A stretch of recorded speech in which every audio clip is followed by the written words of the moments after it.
성경 말씀은 에베소서 3장입니다.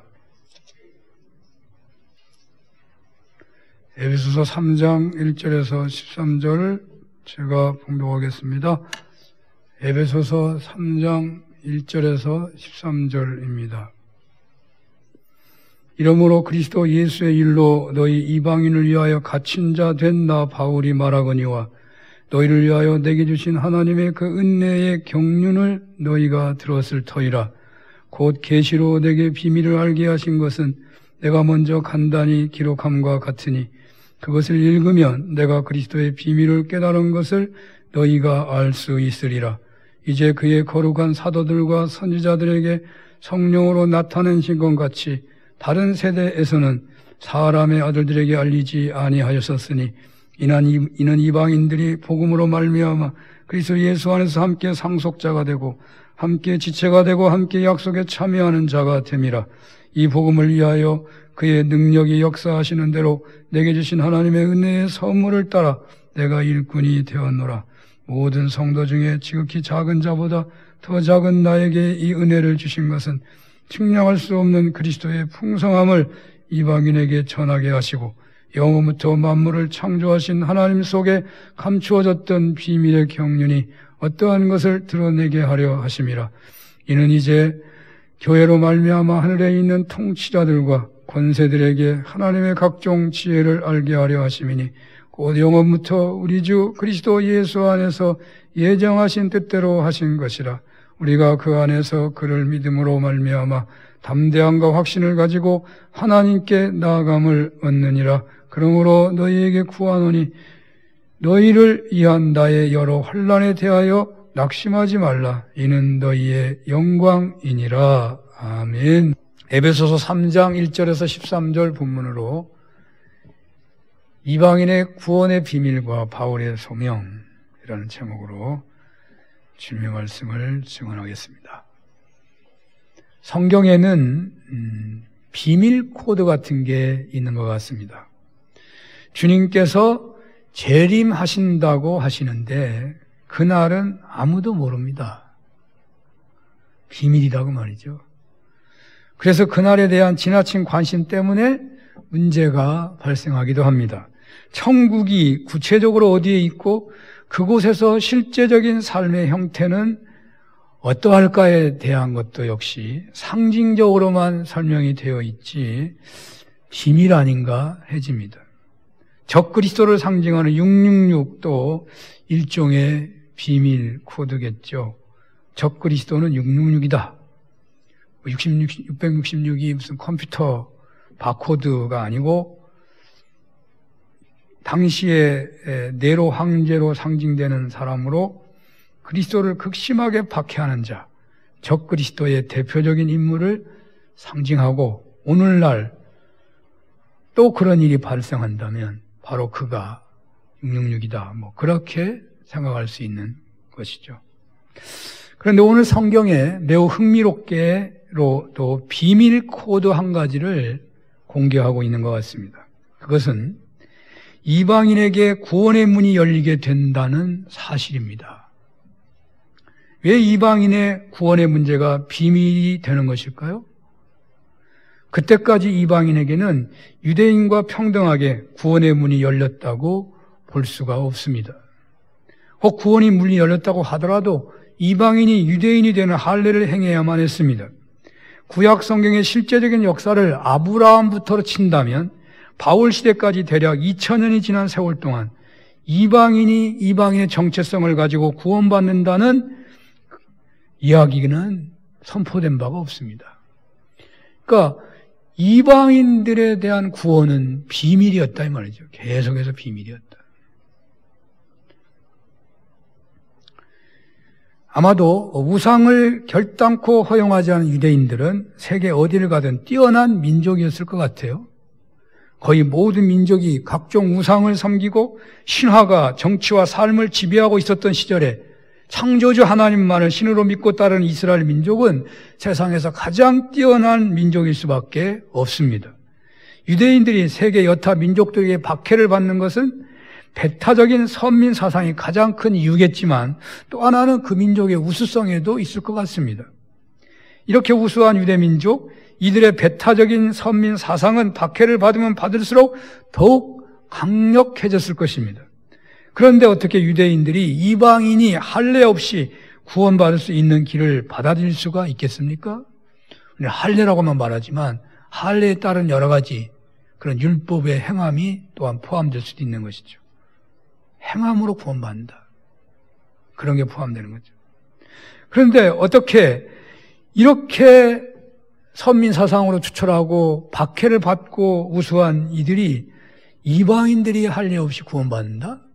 그건 수용하기가 쉽지 않은 거죠. 사실 오늘 본문의 바울이 감옥의 영어의 몸이 된 것도 이방인이 할례 없이 이방인의 정체성을 가진 채로 구원받게 되었다는 것을 선포하고 그 방법으로 이방인에게 복음을 전한 것 때문에 감옥에 갇혀 있는 것입니다. 그래서 초대교회 최대 이슈 중에 하나는 이방인의 할례 문제인 것이죠. 할례를 통해서만 겨우 구원의 문턱을 넘을 수 있었던 이방인들에게 할례 없이 유대인들과 똑같은 위치에서 하나님을 섬길 수 있게 되었다는 비밀이 인류 역사상 바울에게서 드디어 공개되고 있어 보입니다. 바울은 그것을 알게 된 순간 이럴 수가 있느냐? 이 비밀을 내가 어찌 알게 되었는가? 아마 그렇게 놀랐을 것 같아요. 내가 이 비밀을 알다니. 수천 년 동안 이방인의 구원에 대해서는 비밀이었는데 그 비밀이 나에게 계시되다니 얼마나 놀랐겠어요. 물론 당대 사도를 대표하는 베드로에게도 나타나죠. 사도행전 10장을 보면 베드로와 이방인 백부장 고넬료가 특별한 체험을 통하여 고넬료가 베드로를 초대하고 베드로가 도저히 이방인에게 갈 수 없었는데 신비 체험에 따라 갔다가 이방인 백부장과 그 모인 사람들에게 복음을 전하고 세례를 베풀게 됩니다. 그러나 여전히 베드로에게는 이방인의 복음 전파, 이방인의 구원에 대한 의심의 눈길이 계속 있었던 것 같아요. 갈라디아서 2장 11절 이하에 보면 베드로가 안디옥에 왔을 때 이방인과 함께 먹다가 할례자들이 오자 두려워서 도망치듯 나갔고 바울은 베드로를 대면해서 책망했다는 기록이 있습니다. 이런 점에서 볼 때 베드로가 이방인의 복음을 온전하게 받아들이기까지는 더 시간이 지나야 하지 않았을까 해집니다. 바울은 다메섹 사건에서 자신이 이방인을 위하여 하나님께서 쓰실 택한 그릇이다 하는 사실을 계시받아요. 그리고 오늘 에베소 교회에 편지를 쓰면서 자신이 이방인들에게 구원의 문이 열리는 비밀을 계시받았다고, 그리고 이방인 전도의 일꾼으로 부름받았다고 오늘 성경에서 쓰고 있잖아요. 오늘 본문 5절을 한번 볼까요? 5절을 봅니다. 시작. 이제 그의 거룩한 사도들과 선지자들에게 성령으로 나타내신 것 같이 다른 세대에서는 사람의 아들들에게 알리지 아니하셨으니, 이방인에게 복음을 전하는 것을 사도들과 선지자들에게 나타내셨는데 다른 세대에는 알리지 않았다. 여기 다른 세대는 구약시대를 말합니다. 그러니까 구약시대에는 계속 비밀이었다. 물론 구약시대에 예언자들이 나타난 부분이 있죠. 계시가 임하는데 부분적이고 임시적이었다는 거죠. 이렇게 이방인들의 구원의 문제는 구약시대 사람들에게는 비밀로 남아 있었는데 예수님의 부활 승천 이후 주님의 제자들인 사도들에게 보이신 계시에서 명확하게 그 비밀이 드러나게 되었다는 것입니다. 바울은 이방인이 유대인들과 동등하게 하나님을 믿을 수 있게 되었다는 사실, 예수 그리스도의 보혈의 사건을 통하여 이방인들도 하나님을 믿을 수 있게 되었다는 그 비밀을 자신과 사도들을 통해서 비로소 알려지게 되었다고 쓰고 있습니다. 이것이 엄청난 비밀이었기에 자신은 그것을 전하지 않고는 견딜 수가 없었다는 거예요. 이렇게 이방인을 향하여 복음의 문이 열렸다는 그 놀라운 비밀을 예수님께로부터 계시받은 사도 바울은 이 비밀의 사건에 순종하여 이방인 전도에 앞장서는 중에 지금 갇힌 자가 되었는데, 그렇게 하기 때문에 이 편지에서 서두에 자신의 갇힘은 이방인을 위해서 갇힌 것이다, 그렇게 1절에 쓰고 있는 거예요. 내가 지금 갇혀 있는 것은 이방인들 위해서 갇힌 것이다. 바울은 이방인에게 복음의 문이 열린 비밀을 하나씩 벗겨내면서 말씀을 이어갑니다. 본문 2절을 보겠습니다. 시작. 너희를 위하여 내게 주신 하나님의 은혜의 경륜을 너희가 들었을 터이라. 이것은 사도 바울이 다메섹 도상에서 부활하신 예수님을 만난 사건을 언급한 거예요. 그 이야기를 이미 너희들이 다 들었지 않느냐. 사도행전에 세 번이나 나오잖아요. 사도행전 9장에 나오는 바울 사도의 회심 사건은 너무나도 유명하고 잘 알려져 있어요. 누가가 기록했어요. 이것을 사도 바울이 쓴 게 아니에요. 자기가 체험한 그 체험을 직접 쓴 것은 갈라디아에서에 나와요. 갈라디아서 1장 12절에서 16절에 바울이 직접 이방인의 구원의 문이 열렸다고 하는 그 계시받은 이야기를 쓰고 있어요. 한번 볼까요? 갈라디아서 1장 12절에서 16절입니다.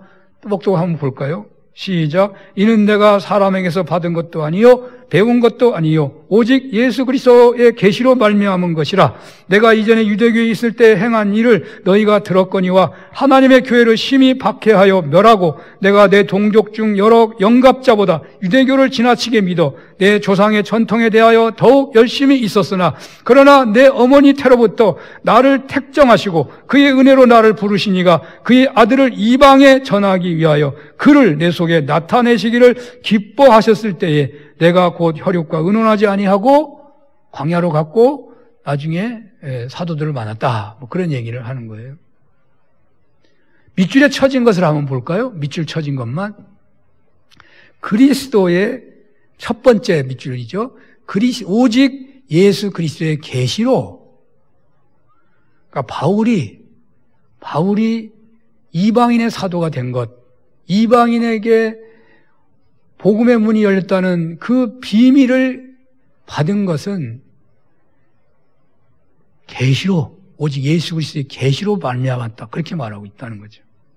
다메섹 도상에서 부활하신 주님을 만난 놀라운 신비의 사건이 사도행전에 나오잖아요. 그 내용이 얼마나 신비하고 대단합니까? 하늘에서 막 빛이 비치고 소리가 들리고 뭐 엎드러지고 눈에 비늘이 끼고 뭐 어마어마한 일이 나타나는데 그 모든 것을 바울은 예수 그리스도의 계시다. 그렇게만 말하고 있다니까요. 바울은 자신의 그 어떤 자랑거리 같은 것을 전혀 배제하고 오직 예수 그리스도의 계시 사건이라고만 말하고 있어요.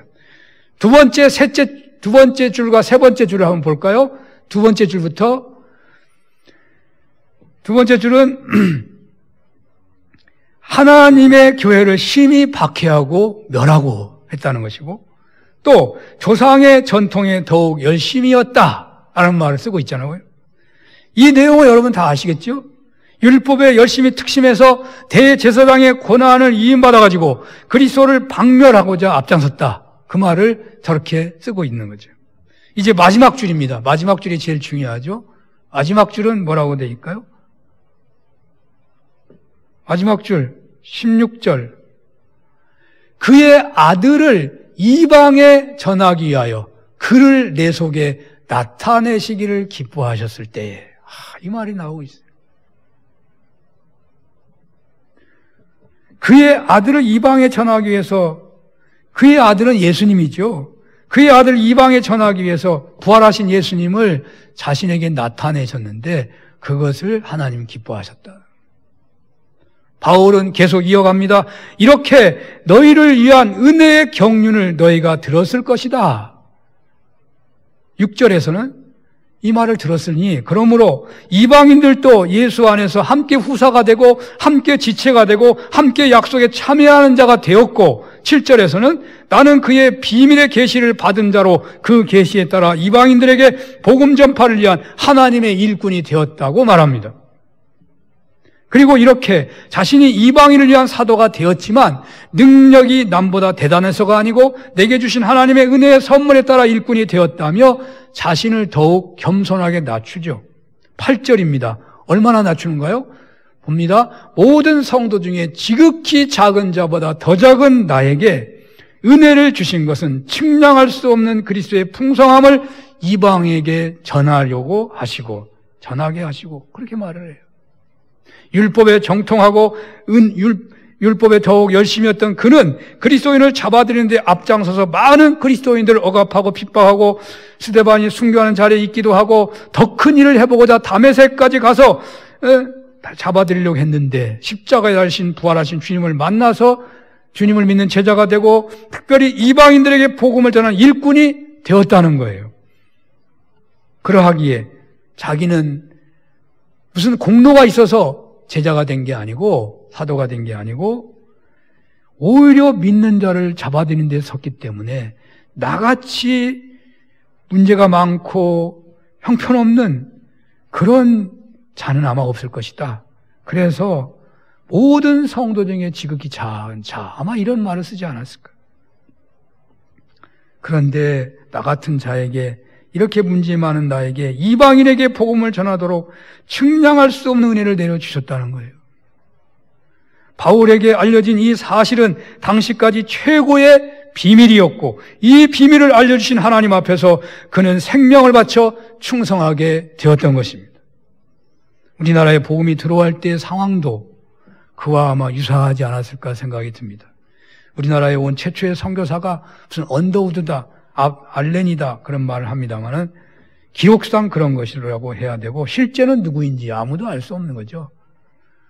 알렌은 선교사로서, 의사도 선교사라고 한다면 원래 알렌이 먼저지요. 언더우드가 다음이고 선교사로 온 거고요. 우리나라의 복음의 씨가 뿌려진 시작은 이 한반도가 서구 사회, 서구 기독교 사회에 알려진 때부터라고 봐야 되지 않을까.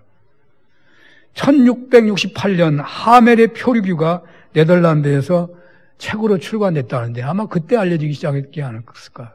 그러나 믿음의 사람들, 선교사들에게는 알려지지 않았던 것 같아요. 선교라는 하나님의 마음을 품은 사람들에게 한국이 알려지기 시작하게 된 것은 아마도 1840년 중국에서 아편전쟁, 일본이 미일 수호 조약을 맺게 된 1854년 이후부터라고 학자들은 말을 하더군요. 중국과 일본이 서방 세계에 굴복하면서 선교사들이 들어왔는데 그 선교사들에게 조선이라는 미전도 종족이 알려지게 되었다는 것이죠. 그래서 1866년 영국의 토마스 목사님이 제너럴 셔먼호를 타고 대동강에 들어왔다는 거예요. 제너럴 셔먼호가 막 포를 쏘면서 들어오니까 뭐 조선 군대가 꼼짝 못하는 거죠. 그냥 박살이 나는데 그냥 우연하게도 아니 이 배가 암초에 부딪혀가지고 자초가 돼요. 그래가지고 조선 군대가 들어가가지고 그 제너럴 셔먼호에 탄 모든 사람을 다 죽여요. 그때 토마스 목사님이 죽게 되는 거죠. 그런데 그때 그 토마스 목사님을 죽였다고 하는 그 병사의 이야기가 전해져 오는데 얼마나 사실인지는 그가 이런 말을 썼어요. 박춘권이라는 사람인데 내가 서양 사람을 죽이는 중에 한 사람을 죽인 것은 내가 지금 생각할수록 이상하다. 내가 그를 찌르려고 할 때 그는 두 손을 마주 잡고 무슨 말을 한 후에, 영어로 했겠지, 무슨 말을 한 후에 붉은 배를 입힌 책을 가지고 웃으면서 나에게 받으라고 줬다는 거예요. 그렇잖아요. 죽이려고 하는데 두려워하지도 않고 담대하게 그 책을 이렇게 주려고 하는 게 너무나 이상하잖아요.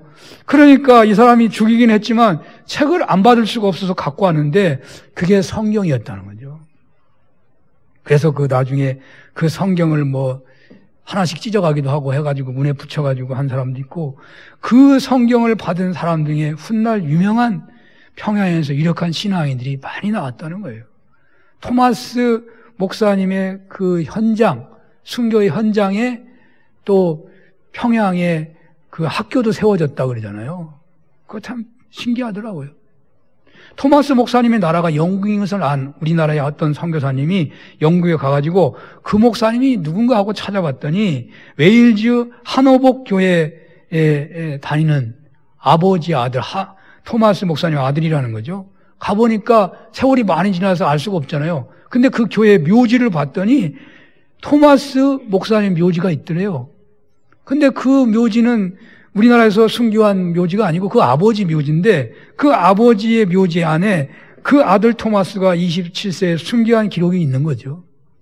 당시 교회가 한 300명쯤 되었다는데 그 교회 성도님들이 목사님의 아들 목사님, 자기가 잘 알고 있는 젊은 27살밖에 안 된 그 아들이 한국에 가가지고 순교해서 죽었다는데 얼마나 기도했겠어요. 그 교인들이. 그 토마스 순교가 헛되지 않게 해달라고 얼마나 기도했겠어요. 아마 그렇게 기도한 교회는 아마 없었을 거예요. 근데 그런 교회만이 아니라 수많은 교회들이 그렇게 이 나라를 위해서 기도했단 말이죠. 기도의 응답으로라고 해야 할지 로스와 맥킨다이 목사님이 한국을 찾아옵니다. 입국이 거절돼가지고 만주에 머물게 되는데 만주에 장사로 왔던 백홍준, 이응찬, 이성학, 김진기, 서상윤, 서경조 이들을 만나가지고 복음이 전해져요. 이들이 세례를 받고 이들이 성경을 번역해요. 이들이 성경을 번역해가지고 서상윤은 한국에 들어와가지고 교회를 세우잖아요.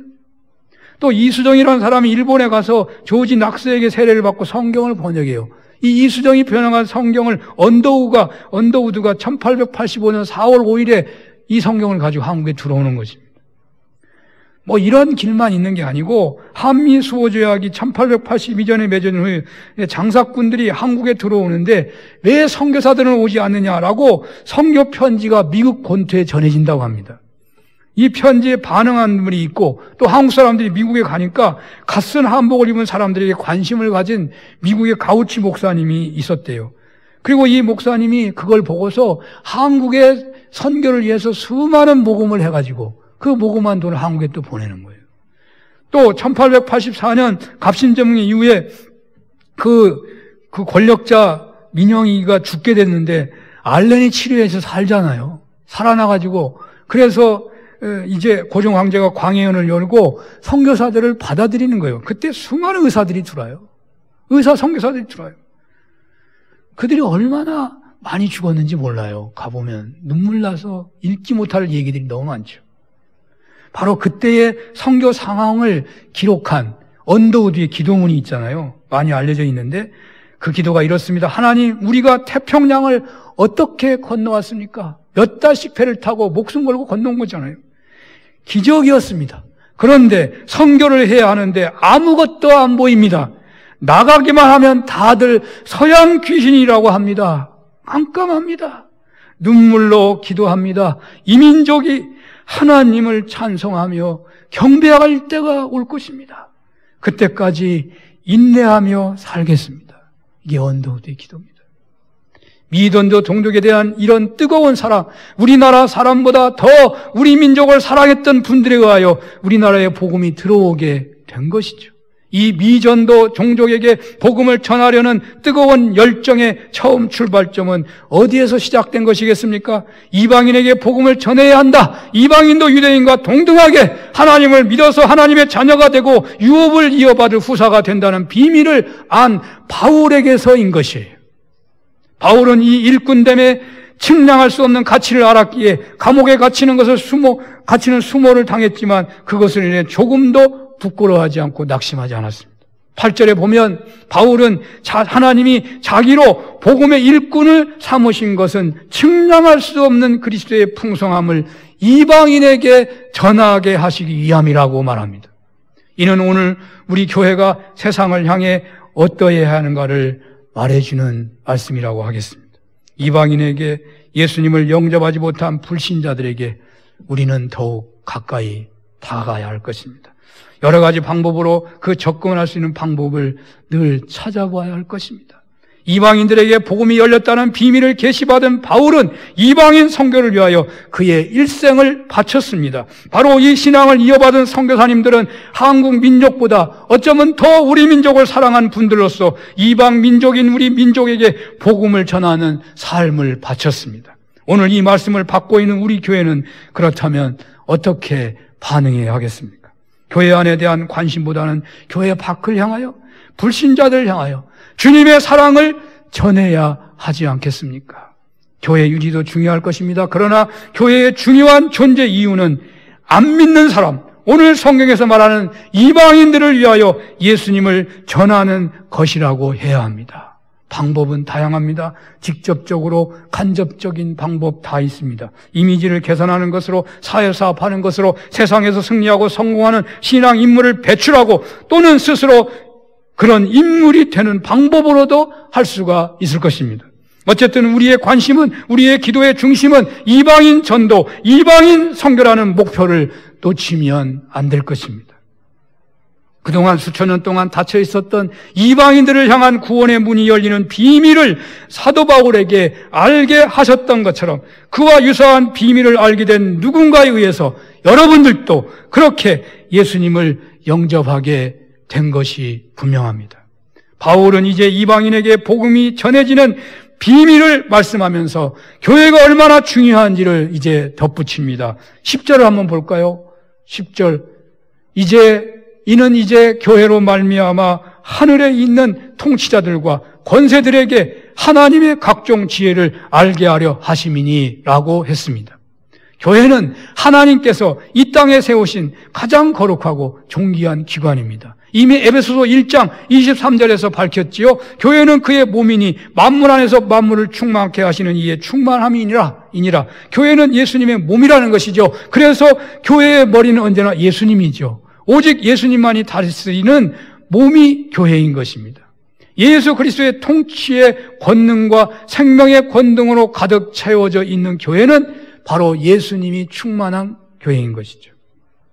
예수님으로 충만한 교회가 있다면 그 지역과 나라는 생명을 얻고 풍성히 얻게 될 수밖에 없는 것이에요. 한마디로 샬롬을, 하나님의 평화와 행복을 받을 수밖에 없는 거예요. 그러므로 예수님의 몸으로서의 교회를 세워간다는 것은 너무나도 중요한 사명이고 목표인 것입니다. 오늘 본문에서도 교회의 위대함, 소중함을 덧붙여주고 있어요. 10절에서 하늘에 있는 통치자들과 권세들을 들먹여요. 하늘에 있는 통치자들과 권세들. 이것은 세 가지로 해석을 주석가들이 하더라고요. 이게 천사들을 말하는 것이다. 혹은 이 세상의 통치자들을 말하는 것이다. 아니, 세상의 사람들하고 하늘의 통치자들 다 말하는 거다. 세 가지를 말을 하더라고요.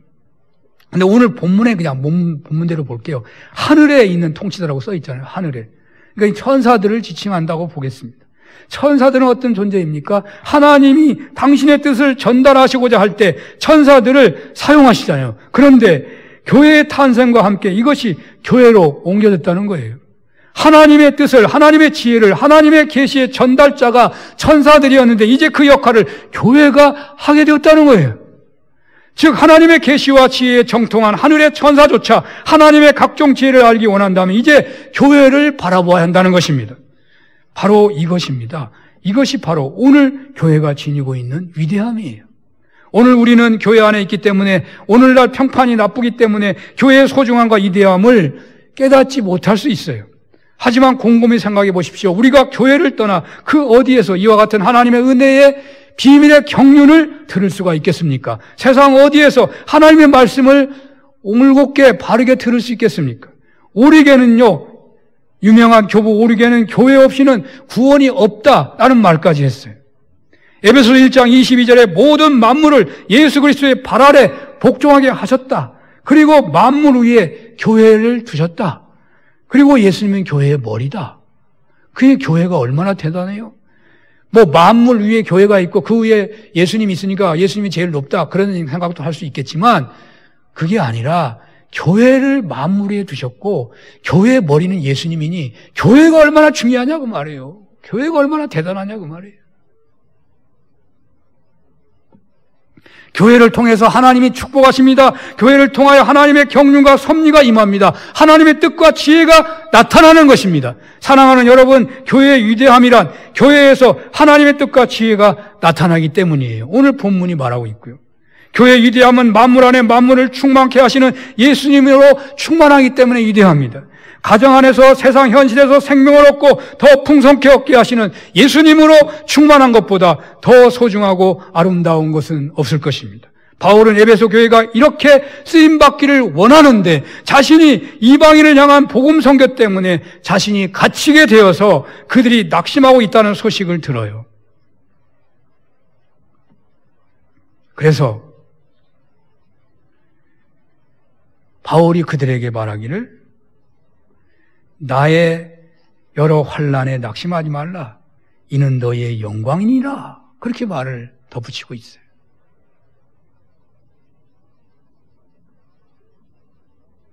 바울이 환난을 겪는 것은 이방인도 차별 없이 구원을 받을 수 있는 구원의 문이 열렸다는 비밀을 깨닫고 이방인들에게 할례 없이 구원받은 복음을 전한 것으로 인해서 감옥에 들어간 거예요.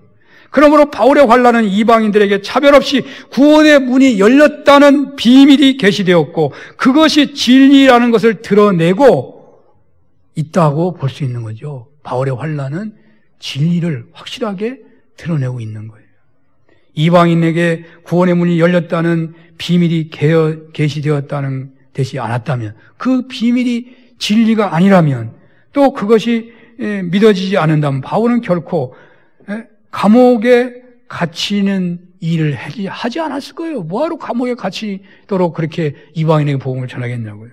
그러므로 바울의 감옥의 환난은 이방인들이 차별 없이 예수 믿어 구원받게 되었다는 것이 확실하다는 것이죠. 그걸 말하는 거예요.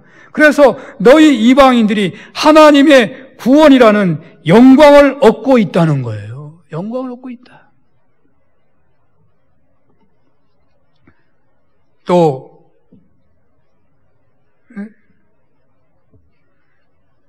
그렇습니다. 사랑하는 여러분, 우리가 구원을 받은 것은 사도 바울에게 임한 계시, 곧 이방인도 유대인과 동일하게 오직 믿음으로 구원에 이른다는 비밀을 계시받은 바울이 이방인 선교에 하나님의 일꾼이 되어 헌신, 충성했기 때문이라고 볼 수 있죠. 그리고 또 이방인인 우리가 한 사람 한 사람 다 사도 바울 같은 역할을 해준 분들이 있었기 때문에, 우리가 다 사도 바울 같은 역할을 해준 분이 있기 때문에 이방인 우리가 오늘 하나님의 자녀가 되었음이 분명합니다. 이 비밀은 목숨을 바칠 만한 진리이기에 이방인 선교를 위한 어려움은 결코 낙심할 것이 아니고, 어려움이 있을수록 주님의 고난에 함께하는 영광인 것을 믿으며 이방인들, 불신자들에게 복음을 전파하는 것을 제일 목적으로 삼는 그런 교회를 우리는 세워가야 하는 것이에요. 사도 바울이 계시로 알게 된 비밀, 그 계시의 비밀의 계시를 받은 자로서 지극히 합당한 일꾼이 되어 충성한 것처럼 오늘 우리도 주어진 말씀으로 바울이 알게 된 그 비밀을 깨달았으면 좋겠습니다. 그 비밀에 합당한 신앙인으로 충성하는 은혜가 임했으면 좋겠습니다. 복음을 위하여 충성하지만 때때로 환난을 당해도 낙심하지 않으며 그 환난이 복음이 전해진 자들에게 영광임을 믿으며 또 자신에게는 주님의 고난에 참여하는 영광임을 믿는 신앙인이 되었으면 좋겠습니다. 이런 은혜로 충만한 신자들이 모인 교회는 바로 예수 그리스도의 몸인 교회인 줄로 믿습니다. 만물 안에서 만물을 충만케 하시는 예수님으로 충만한 교회로 세워지는 줄로 믿습니다. 이렇게 되면 본문 10절에 있는 것처럼 그 교회에서는 하나님의 뜻과 지혜가 나타나게 되는 것입니다. 산운교회가 이렇게 자라가기를 소원합니다. 이런 교회는 이사야서 60장 1절에 있는 것처럼 여호와의 영광이 임하는 교회가 되는 줄로 믿습니다. 성령님이 충만하게 임하는 교회가 되는 것입니다. 그 교회로 인하여 어둡던 이 땅이 밝아왔었고, 매였던 종들이 돌아왔고, 말랐던 시냇물이 흘러오고, 광야에 화초가 피고, 싸움과 죄악이 가득한 땅에 찬송이 하늘에 사무치도록 역사한 것입니다. 한국교회의 영광이, 한국교회 초기에 한국교회의 영광이 바로 이러한 일을 한 것이라고요. 한국교회의 영광이. 한국교회의 그 영광을 다시금 산운교회에 나타내시기를 주님은 원하십니다. 피택 장로님 앞장서는 가운데 산운교회가 에베소 교회를 배우며 자라가기를 축원합니다. 기도하겠습니다.